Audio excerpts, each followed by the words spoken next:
Many users assume that moving to the cloud offloads all security obligations to the provider.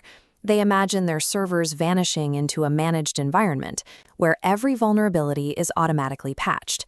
However, relying on the cloud to be inherently secure is a significant oversight. To operate securely on Amazon Web Services, you must follow a specific regulatory framework, the Shared Responsibility Model. This diagram shows the complete AWS Shared Responsibility Model.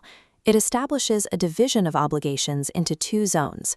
The orange section at the bottom represents AWS, which is responsible for the security of the cloud. The blue section at the top belongs to you, the customer, and covers security in the cloud. Under this model, Amazon is responsible for a physical breach of their data center, but if a user configures an S3 bucket with public access and sensitive data is exposed, that failure is entirely the customer's responsibility.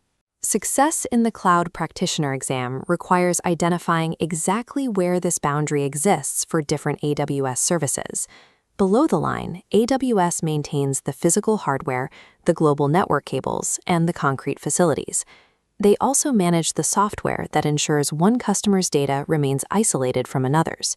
For managed services like Amazon RDS, Amazon's obligations extend to the software layer. They handle the underlying database updates and apply critical operating system patches on your behalf.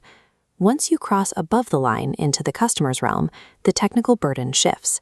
If you launch an Amazon EC2 instance, you are responsible for managing the guest operating system, which includes applying security updates and software patches. You are also responsible for defining the rules for security groups, virtual firewalls that control traffic to your instances, and establishing the specific permissions for every user account in your organization. Failing to configure these rules creates a vulnerability that AWS cannot fix on your behalf, as they do not have the authorization to modify your specific instance settings. Securing your side of the model requires protecting data at rest. Within the customer's responsibility, you must choose how and when to encrypt your stored files. AWS Key Management Service, or KMS, is the primary software tool for this. It allows AWS to manage the encryption keys on your behalf for services like S3 or EBS volumes. In contrast, companies with strict regulatory requirements for physical key ownership use AWS Cloud HSM. This provides a dedicated, tamper-resistant hardware device within your environment. With Cloud HSM, the customer retains total control over the raw cryptographic keys. AWS manages the hardware appliance, but has no access to the keys inside. Your choice between KMS and Cloud HSM determines the level of control and liability you assume for your organization's encryption. While encryption and firewalls protect data, a secure environment also depends on a continuous audit trail to catch misconfigurations as they happen. AWS CloudTrail provides this ledger.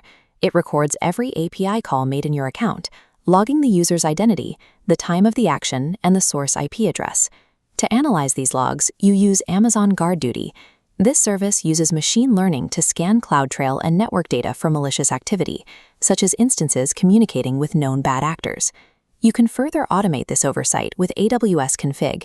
Config acts as a resource auditor, instantly flagging instances where a configuration violates your internal security rules, such as an S3 bucket becoming publicly accessible.